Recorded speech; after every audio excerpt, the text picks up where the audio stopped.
is Las Vegas, the party capital of the world, or Sin City as it's better known for the sheer volume of drinkers, gamblers, revelers and hookers that flock here every year. For decades it's personified the true American dream, a place where anything is possible, but where money is king and greed is good. Then came the global recession, which swept through here like a financial tsunami. Now Vegas is fighting for its very existence. Can it survive and thrive again, or will it simply die at the altar of its own wheel of fortune?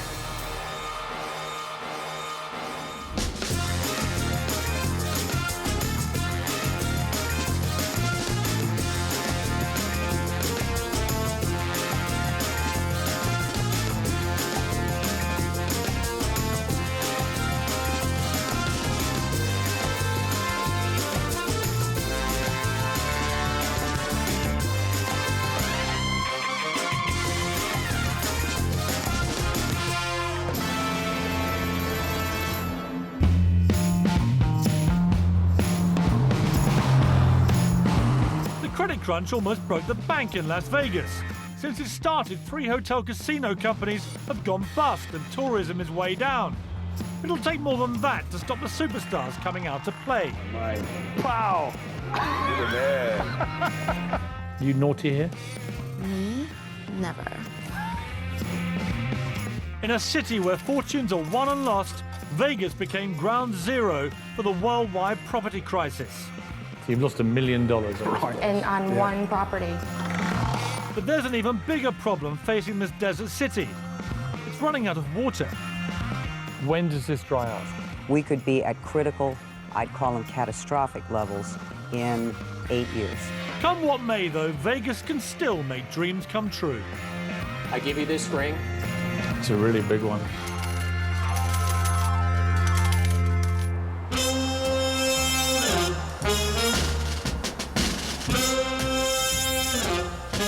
When you take a drive around the good times capital, it's hard to believe that so many hotels are in financial trouble. Instead, you're left wondering just how many billions have been spent building this city.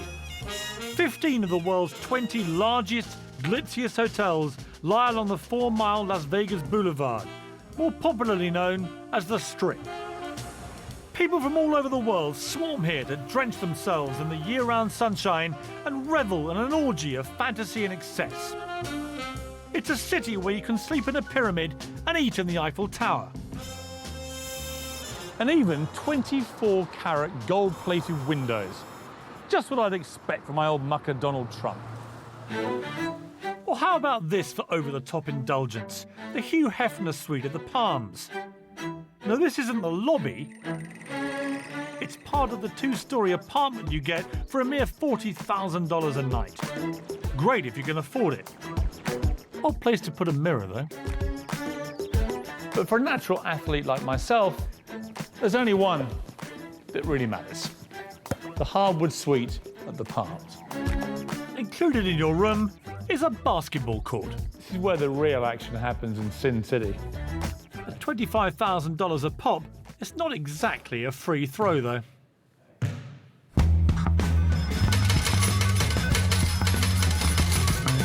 In 2007, gambling revenue was $12 billion a year. Over the summer of 2009, it was down more than 20%, or $2 billion, and that hurt. Yet this city was built on gambling and the promise of hitting the jackpot. Over the years, hordes of would-be winners flocked here, and in turn, the hotels have grown and grown. The original Caesar's Palace had 680 rooms. Now it boasts 3,300, all booked by punters after one thing. They want to take one of these little things and turn it into one of these little things, because that is worth $2.5 million. In fact, the whole table is covered in $30 million. You know that old saying, what happens in Vegas stays in Vegas? Sod that, forget my soldiers. The casinos need really big spenders, the type who'll spend a few million on the spin of a wheel. They don't care if they're good-looking or refined, they just have to bet big.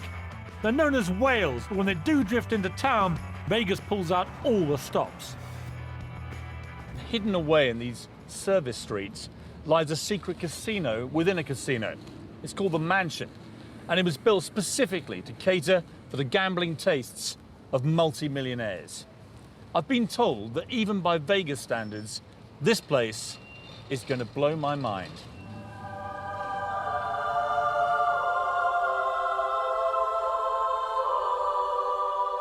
As a guest of the Mansion, with its 29 villas and 175 staff, you step out of the searing Vegas heat into a tranquil haven where even the garden is air-conditioned. What's more, it seems the richer you are, the more you get given, as everything is free. I mean, it is amazing. It's like I've been transported into Rome or somewhere, or Tuscany, you know? Oh, I'm very glad to hear that. So let me get this straight. I come in here, Yes? you give me an amazing apartment with its own pool. I have 7 or 8 staff for me alone.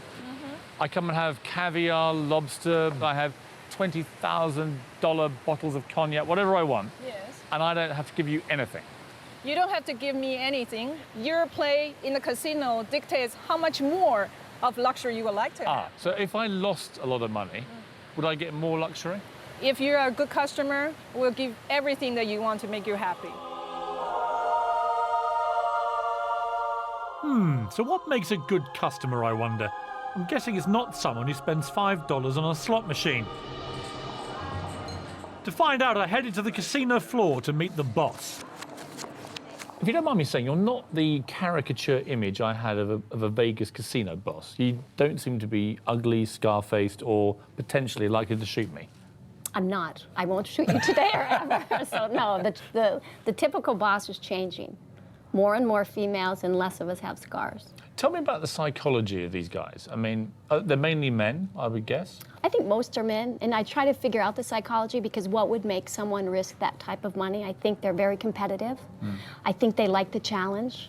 I just really do think it comes down to they want to beat you. And I don't really know that it ever is about the money, it's about the challenge. How rich are these guys?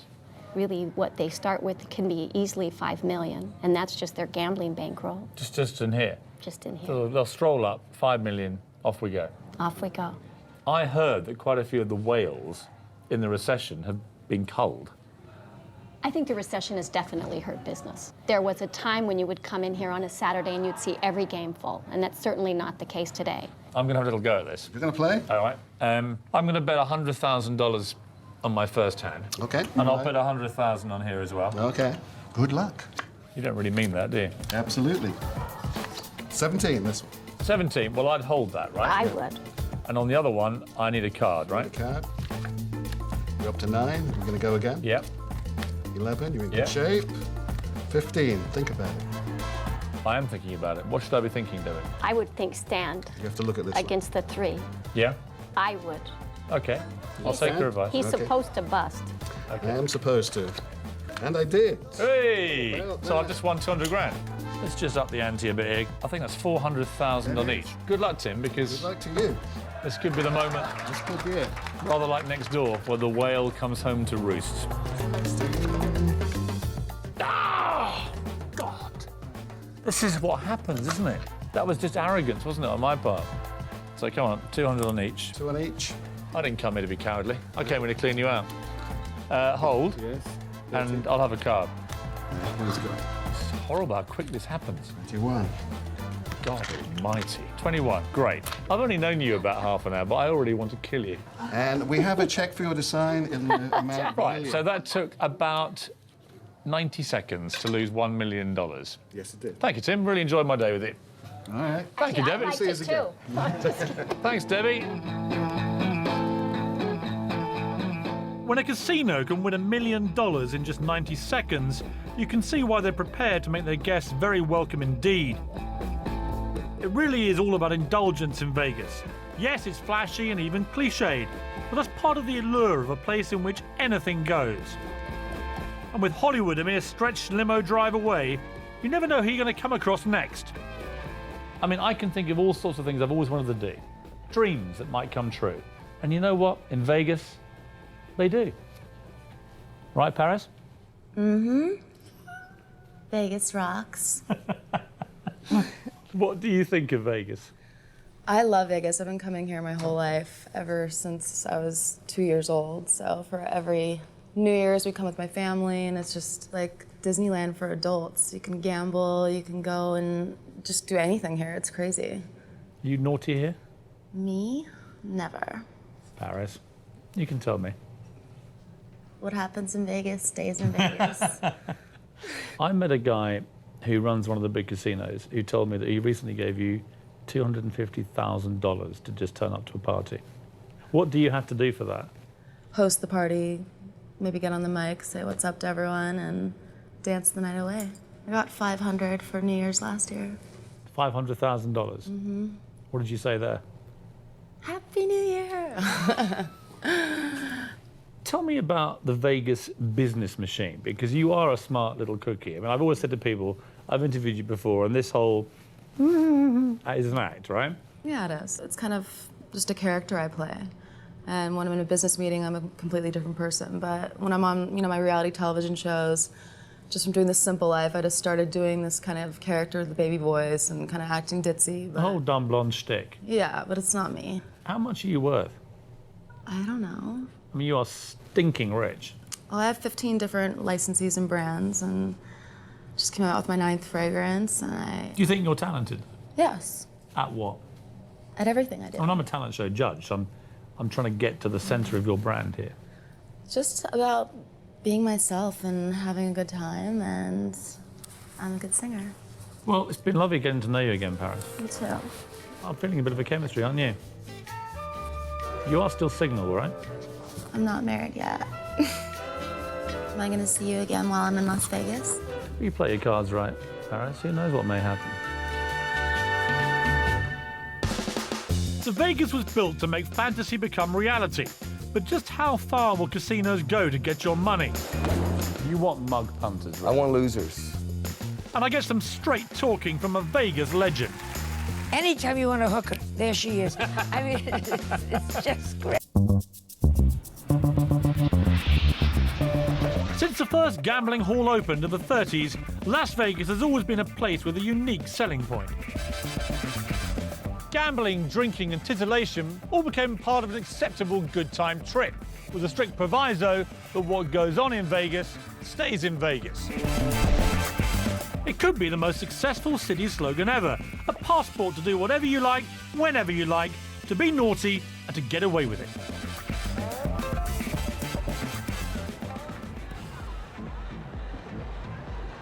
It's not even 7 p.m. and that's the Hard Rock Pool, where the partying has been going on for about 10 hours.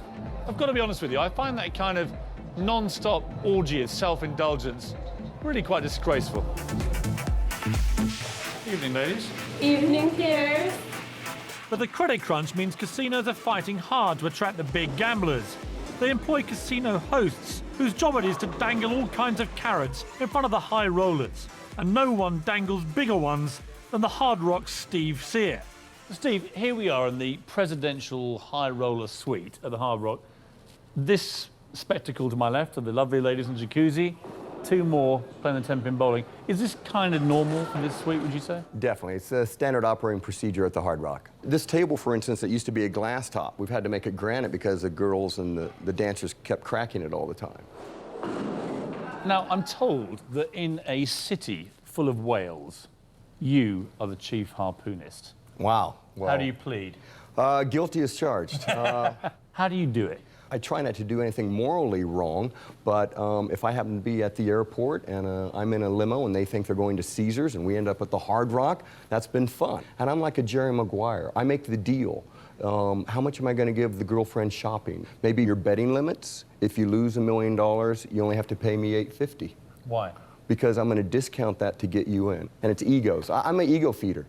Tell me how you would feed my ego. I want tubs of caviar all over my suite.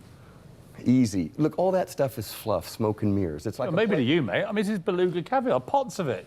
Right. You know what? It's kind of like, let's look at the simple level. UFC fights in town. You want to sit front row. You could buy that online for probably $1,000, but I'm going to get you to risk $100,000 so you can walk in and sit in the front row. You want mug punters, right? I want losers. Yep. I want losers. Here's my goal, Mr. M. A guy loses $100,000, shakes my hand and said, God, I had a great time. When's the next event? It's the cost of entertainment. Some people want to go around the world, some people want to go to Hawaii, some people want to risk money gambling. But in the current climate, the punters weren't the only ones who got caught taking the risks. The Vegas of today was built on the back of major corporate investment. Hotel owners borrow billions to erect the city of dreams, now numbering almost 150,000 rooms. Rooms that need to be filled. When the credit crunch hit, people no longer flocked here, and hotels had no choice but to slash their rates. Confidence began to crumble, and the city that was used to winning found itself suddenly staring defeat in the face. All over Las Vegas, there are whopping great big building sites like this one, the Fontainebleau Las Vegas Hotel. It's a $3.5 billion project, but it's ground to a halt because in June 2009, it went bankrupt. It couldn't find the last $770 million. Just down the road there is the Echelon Resort. $5 billion worth of planning was just ground to a halt as well. Even the great MGM Mirage narrowly avoided bankruptcy by selling off assets and floating its Far East arm on the stock market. And get this, the owner of the Sands Corporation and the Venetian is said to have personally lost a staggering $19 billion. It's been savage, as fellow Brit and founder of Planet Hollywood, Robert Earl, knows only too well. What we've got here is we're now going up to 100,000 square feet of gaming. Wow. Robert's just spent $700 million on the addition of the brand new PH Towers, a 52-story luxury hotel and apartments, despite the fact that debts on his present hotel swelled to $860 million. How much gets gambled on an average night here? Oh, I can't give you those numbers. No I'd numbers? have to kill you afterwards. This just pumps 24 hours a day, 24 hours. 7 days a week, 7 days a week. all year long. Right, and you're on the Las Vegas Strip. You are in absolutely the nerve center. In terms of pure economics, Robert, I mean, you've got a massive complex here. You employ 3,000 people, there are 4,000 rooms. Yep. What does it cost to run a place like Planet Hollywood? Generally, you're looking at $1 million a day. A day? Yeah. Wow. We've heard lots about the economic crisis enveloping Vegas. How bad has it been in reality? Dreadful. It's been an unmitigated disaster. It's caused most companies to look at their lending structure and see what they can do. It came almost overnight. It came because businesses canceled their trips. It came because holiday makers canceled their holiday because they had trouble paying their mortgage. America reacts to everything very, very quickly. Normally, there's this feeling that the casino always wins. At the moment, probably for the only time in the history of Vegas, the casinos aren't winning, are they? Well, in the old days when you were in your nappy, the business was about free food, free rooms, cheap entertainment, and gambling. Over the last 10 years, it's transformed, and it's now a third entertainment, a third rooms, and a third gaming. The current crisis has started to revert the place to the old days. So now people are giving away the rooms, people are giving away the food. Should we feel sorry? No. Will you show any mercy when the good times roll back? No. Do you love being Straight here, back, Robert? yes! Straight back to the jugular. Straight talking and going for the jugular are also the trademarks of one of this city's star performers. Joan Rivers first hit the Vegas Strip 40 years ago. It's my dog, Spike. Yeah. He's anorexic. When I first came to Vegas, you drove down the Strip, and there was Frank Sinatra, Sammy Davis, Dean Martin, Anne Margaret, Elvis Presley, Barbra Streisand. It was astonishing. So it was kind of the holy grail of entertainment. That's when you knew you were a big star. What is it that's special about Vegas for entertainers? There's such energy. Well, it's incredible energy, isn't it? Everywhere you go, 24/7. Oh, anytime you want to hook her, there she is. I mean, it's just great. It's like coming to a giant cocktail party. You go, oh, Bet's here. Oh, Elton's here. So you all meet after your shows. What is the greatest single performance you've ever seen in Vegas by anybody? Sinatra, for the simplicity. Did you ever see him? No. I do the same thing. Because I learned he didn't get an ounce. And now, ladies and gentlemen, the world's great. No. He just would walk out. And he once said to me, if they don't know why they came, they shouldn't be here. Bright light city, gonna set my soul, gonna set my soul on. Well, they first came in 1905 when this place was a desert railroad outpost. By the 1950s, Las Vegas, Nevada had captured the world's imagination as the fun destination, a kind of grown-up Disneyland. People have always come for the glamour, the gambling, and to take advantage of Nevada's liberal marriage and divorce laws. Ah yes, and for something else. Topless Girls first debuted on the Strip in 1956, and as Joan Rivers hinted, sex still sells, but its look don't touch. Well, that's the theory anyway. Sin City has the world's biggest strip clubs, but prostitution is illegal. You wouldn't know it though, as 10,000 hookers are believed to be working outside the law. One man who embraces the very image of Sin City is its mayor, Oscar Goodman. Like Vegas, he's loud, showy, and not to be messed with. He was once a criminal attorney for the mob. Hi, Peter. Mayor Goodman, how are you? Lord Mayor to you, please. How are you? I'm very well. Welcome to Las Vegas. This is an empire. Now, you are the most popular mayor in the history of Las Vegas. In the history of the world. How have you done it, Oscar? I mean, what is your just secret? myself, you know. I haven't changed my habits. I like to drink. Excellent. And love to gamble with both fists. I'll bet on a cockroach as to which way it's going to move. So that's me. I can't help myself. Let's talk about Vegas for a moment. Obviously, it's no secret that Vegas is going through a bit of a rough patch with the recession. Some parts are having difficulty. Our basic premise is very sound here. We are the tourist destination of the world. We've got the most beautiful hotels. We've got the greatest shows in the world. So we have to come back. It's inevitable because people need Vegas. They need a place where they're able to really enjoy themselves. They're able to go to the cusp of legality. You're quite a controversial mayor. Not me. You did suggest you might remove the fingertips of graffiti artists. No, the thumb. Oh, the thumb. I mean, that's what, I understand, that's what distinguishes us from other primates. I haven't seen any Picassos out there, okay? If I saw a Picasso, I might say there's some artistic form there. But these are punks, off of the thumb. You are a lawyer. I am a lawyer by profession. I used to represent all the reputed mobsters around here, so I have an idea of what the old Las Vegas... I was a bit concerned about that. Well, you have every reason to be concerned if you keep on questioning me the way you are. I mean, look, how does this go? If this interview goes badly, I mean... You may get whacked. To be serious, you would like to legalize prostitution? No, I think that anybody who says they don't want to discuss it, they're either an ostrich or ignorant. The way I see it, women are being degraded right now, if we're going to be perfectly honest. There's no monetary benefit to society as a result of their activity, which is extant. But it sounds to me, Oscar, like you're presenting an argument for legalizing it, aren't you? But on the other hand, I recognize that there's a moral aspect, a religious aspect, and a feminist aspect to it. I would argue to you that there is a form of legalized prostitution already here in Vegas. Let me show you something. I picked these up earlier. I walked down the Strip, right, and I collected these. You right? dirty old man. They're not the conventional You playing dirty cards. old man. Now, what are these? What are these? I assume they're very pretty girls, that's for sure. But I assume that they're ads for young ladies to be escorts. So why aren't the people that do this being arrested? Oh, many of them are. They're everywhere. They're all down the Strip. Well, in America, thank God, there's such a thing as free speech. And unless it's obscene or pornographic, it is protected. If you're a Brit watching this, Oscar, should they see it as Sin City? I hope so.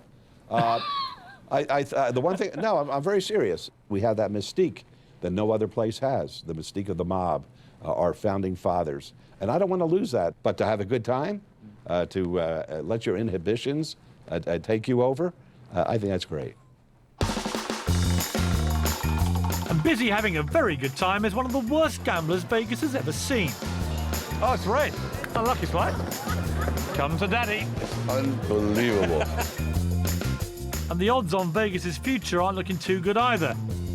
The water's running out. When does this dry up? we could be at critical, I'd call them catastrophic levels, in 8 years. A couple of years ago, Vegas was the fastest growing city in America. 50,000 people a year moved here as property and land prices exploded. It was a land of milk and honey, where whatever background you came from, you could still strike it rich.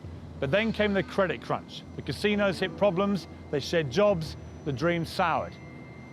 Very quickly, Vegas became the fastest again, only this time for foreclosures. It was the ground zero of the worldwide property crash. In just 3 years, unemployment tripled to almost 14%. Hastily abandoned properties lie dormant everywhere. The electricity cut off and the once lush lawns dying. Even whole shopping centres lie empty, like eerie ghost towns. The mistakes of the casino owners were made on a smaller scale by thousands of Nevadan homeowners. They simply borrowed too much. In fact, added together, all the losses are estimated to total $330 billion of America's banking debt. One of the areas hardest hit was Lake Las Vegas. We're only 20 minutes away from the Las-Vegas-Strip here, yet it couldn't feel more different. There's a serene man-made lake, the stunning Ritz-Carlton resort with its own private beach. This place was conceived as a kind of symbol of success, but it's become more of a monument to the recession. Let me tell you why.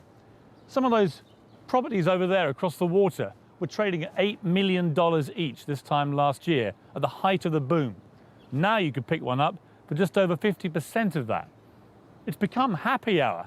And if you're in the mood for a bargain, well, it's buy one, get one free. 10 miles away in the area of Rhodes Ranch, I'm meeting Mark McGarry, a Brit who came to Vegas 20 years ago.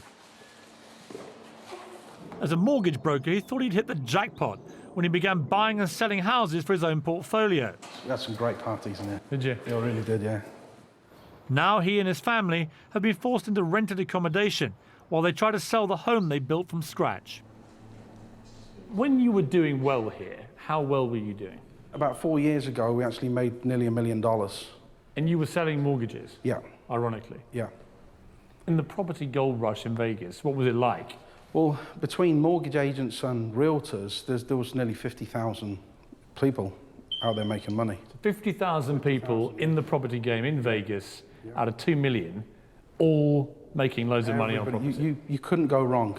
And how did you spend it? We bought 6 houses and their cars. At the peak of the market, you bought this place for how much? $1 million. $1 million. What do you think it's worth now? I'd say about $550. Nearly half price. Yeah. In a year. In a year. Yeah. And at one point, it was worth 1.4. Yeah, it actually went up to 1.4 million. So you've lost $1 million on this place. And on one property. What's this been like for you? It was horrible. It was absolutely horrible. You know, we watched this be built from concrete up. I picked everything in the house. I've had the kids' rooms done. I mean, it was hard, but we knew that the situation. How does it make you feel to be standing in here now? Because this really was the dream home. Yeah, this is where I've raised my kids. But it's on its way back, you know? Just got to keep working and keep ploughing ahead. You'll get it back, won't you, Mark? We will definitely get it back, yeah. He'll bring you back in here. I've got a funny feeling about Mark.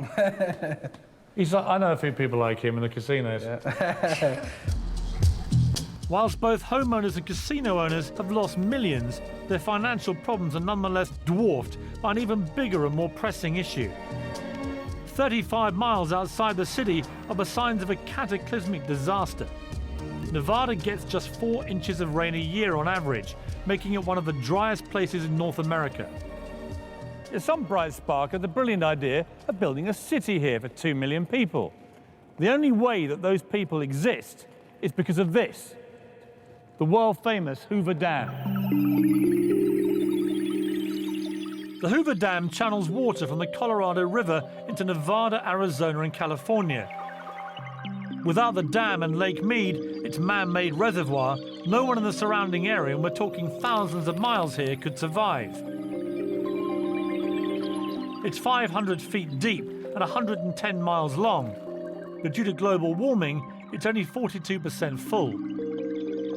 9 years ago, I'd have been leaning over here, doing a spot of fishing off this pier. and the remaining water is receding fast. Most scientific experts claim this could all be gone within a decade, and if Lake Mead goes, then so does Las Vegas. It's a massive problem, and charged with the task of sorting it out is Pat Mulroy of the Southern Nevada Water Authority. How much water that Las Vegas uses comes from here? 90% of all of Southern Nevada's water comes from right here. Right, so Vegas basically survives in terms of water on this. Absolutely, and that's why this is such a frightening sight to us. When we look at these cliffs here, Pat, the white cliffs there, what does that signify? The top of the white cliff is where the water line was in 1999. Wow, 10 years ago? 10 years ago. So in 10 years, it's dropped how far? 120 feet.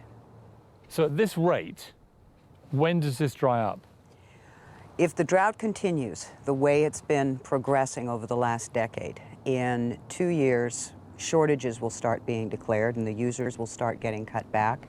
In 4 years, we'll lose our upper intake and Hoover Dam will stop generating electricity, which is a frightening thought in the desert Southwest. And if it continues, we could be at critical, I'd call them catastrophic levels in 8 years, 7, 8 years. My natural inclination, just because it's more fun that way, is to always blame the greedy casino bosses. Are they to blame with their massive developments, with all these thousands of new rooms? Is that anything to do with this? No. So, we here in Nevada, we have 2% of the entire flows of the Colorado River for our disposal, for our use, of all the water that's in the system. So a minuscule amount, in fact. A minuscule amount. And of that, the Las Vegas-Strip uses 3%. Of the 2%? Of the 2%. So actually, Vegas is almost an irrelevance in terms of consumption. Correct. But what is much more relevant is the importance of this to Vegas. That's the point. So Vegas is not to blame for this, but Vegas could be the big victim. Absolutely. We're the canary in the mine shaft of climate change. Or possibly the elephant in the room. But there is hope. Channeling groundwater from basins in eastern Nevada is seen as a potential solution, but it's expected to take 9 years to complete, cutting it fine to say the least. It sounds to me like Vegas is putting all its money on the red of you, Pat. I hope not. I hope they put it on the water supply.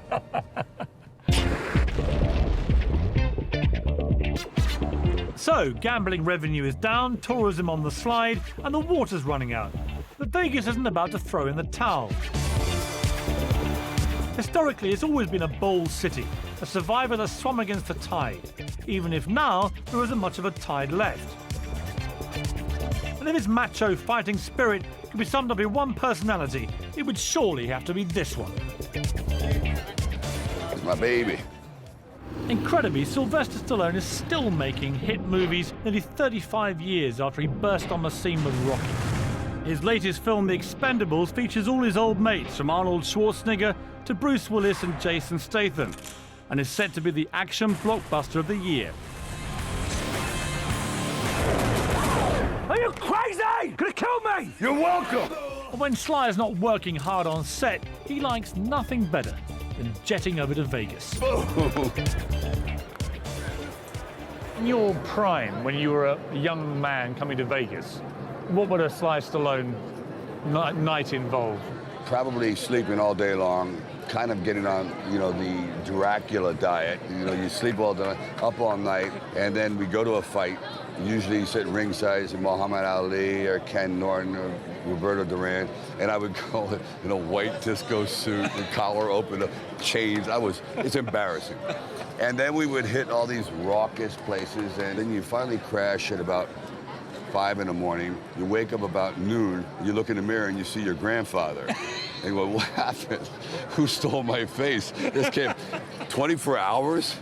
What was the single greatest party you've ever had in Vegas, would you say? Oh, probably my birthday party, which was my wife threw it, and it was so many celebrities and people that I never thought I could get together in one room. You had Arnold and Bruce and Travolta and Tom Jones and... How old, which one was it? Which birthday? Oh, something with a 6 on it. 60? You're not 60, Sly, are you? Oh, please, 62. You don't look a day over 40. Yeah, I don't look a day over 61. Is it the ultimate party place, do you think? Yeah. You know, they say that New York is the heartthrob and the most exciting city in the world, but the most fun city, period, is Vegas. So I'm going to have a little whack on 16. Sly's a backer of Planet Hollywood and is very much at home in a casino, but he has a reputation for being a lousy gambler. A bit rocky, you might say. Oh, it's red. Unlucky, Sly. Come to daddy. It's unbelievable. I sit at your table, you'll walk out of here in your underwear. It's terrible. Vegas is going through a few problems at the moment. Would it be a great tragedy, do you think, if Vegas was to end as we know it? Oh my God. Talk about universal mourning. This is everybody sitting with a candle going, we were the world. Oh my God. You got trillions of people where would they go? Probably all come to our house. Yeah. Your house. I'm going to put everything on red, right? I want to see if you can change your winning streak, finally. This is your last chance, Sly. Come on. This is where Rocky meets his maker. You better get a running start. 23. Yes! Pow! You're the man. This is the one that protects me. I don't know how to break this to you, but I've taken him to the cleaners on the roulette wheel. It's unbelievable. His losing streak has continued. Well, now I'm the lucky one. It's true. God, you are. Now look, give the lady some chips. Don't do it, because she'll... Put it all on either colour and see if you are the lucky one. All right, all on black, the whole right? Stallone reputation in casinos rests on this. If she wins, I'm divorcing her. Come on, black. Come on, black. Come on, black. Come on. Oh, yes! Yes!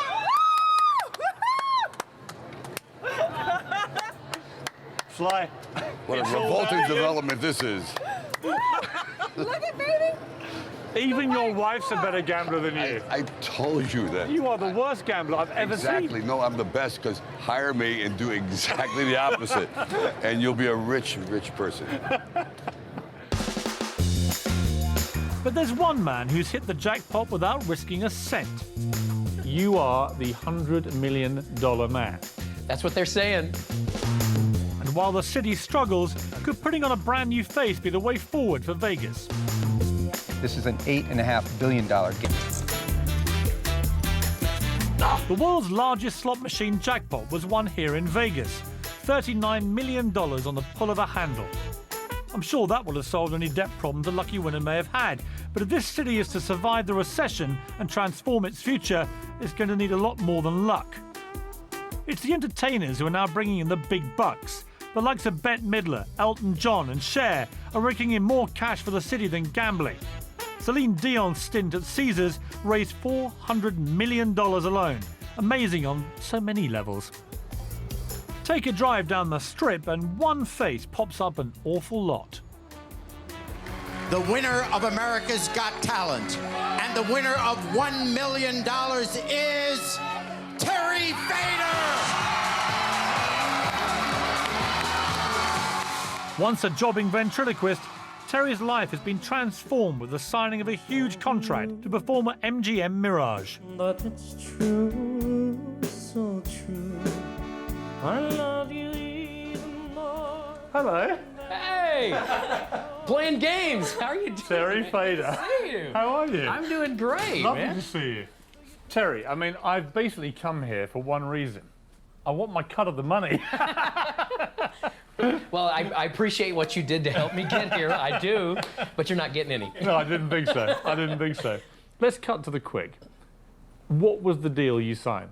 Well, I'm not supposed to talk numbers. I know it's vulgar. But there are millions of Britons watching this now who just want to feel sickened about what happened next, as much as I do. I'm not allowed to talk numbers. You can talk numbers if you want. I believe, because I was in Vegas at the time, Yes. and I believe we were talking $20 million a year for 5 years, which, unless my maths is failing me, Terry, means you are the $100 million man.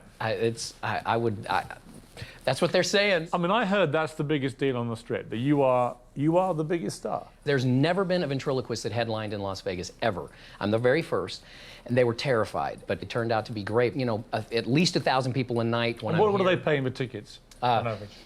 Here? Yeah. I think it's between 80 and 130 per ticket. I'm doing the maths here. I mean, if you've got about 1,200 people paying an average of $100 each a night, 5 times a week. This is big money coming in. They're making big money despite the absolutely enormous check they've given you.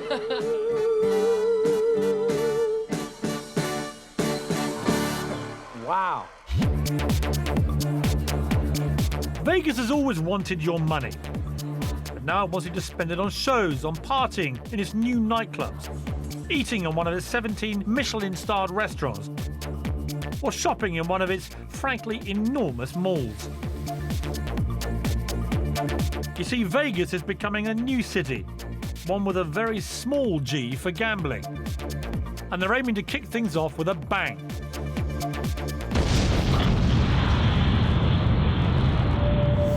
The Ballboard Casino has imploded to make space for MGM's city centre, billed as the future of Las Vegas.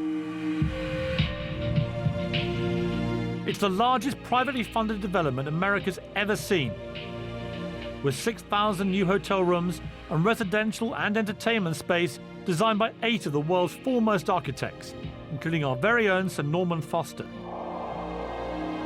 Conceived before the recession at a cost of $8.5 billion, its success or failure could make or break Vegas.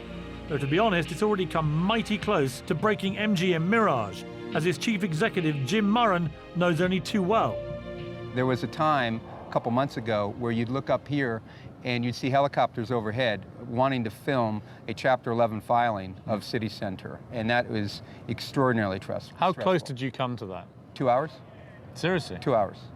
2 hours from effective bankruptcy. Bankruptcy of this project, 2 hours. If not for our banks to allow me to borrow money from MGM and to put in this project when it was not fully financed, if the banks didn't say yes, this would have gone chapter and 9,000 people would be out of work right now. And that was in April. When that call came through from the bank, so you're in the party capital of the world, did you throw a bit of a celebration that night? I was played out, dude. You know, I was too tired.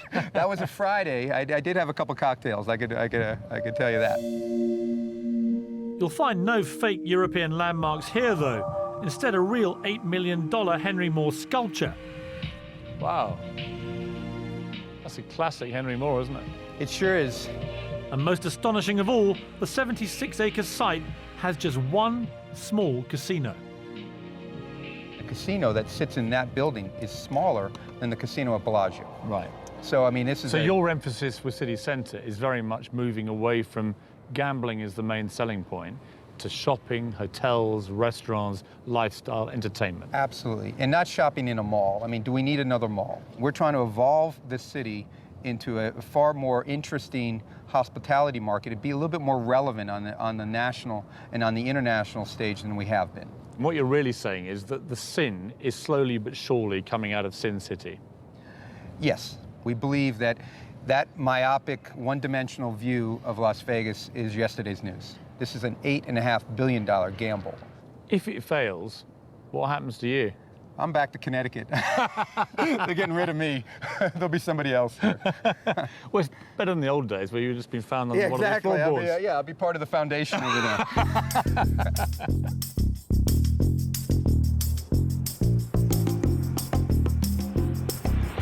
So is the party over for Las Vegas, or has it just begun? Only time and the sales figures will tell, as right now it's still drowning in debt. But Vegas has grown up. It's taking itself more seriously, and as we've seen, it has a plan for the future. But Sin City without as much sin? It's a hell of a gamble. But hey, we are in Las Vegas. Yes, that's right, we're in Las Vegas, and I know technically we're here on business, but I think we can all fit a little pleasure in as well. I just promise not to put it on expenses. When the moon hits your eye like a big pizza pie, that's amore. Britney did it, so did Angelina and Bob Geldof, along with almost 90,000 others a year who come to tie the knot in Vegas. It costs just $300 and it's all over in 15 minutes. Now that's my kind of romance. To you, Piers Morgan, take Paris Hilton to be your wedded wife. I do. And you, Paris Hilton, take Piers Morgan to be your lawfully wedded husband. I do. I give you this ring. Nice. It's a really big one. I give you this ring as a symbol of my love and commitment. I give you this ring I give you this ring as a symbol as a symbol of my love and commitment. of my love and commitment. By the power vested in me by the laws of this state, I do now pronounce you husband and wife. Peers, you may kiss your wife. Thank you. Remember, Piers, what happens in Vegas stays in Vegas, but I'm keeping the ring.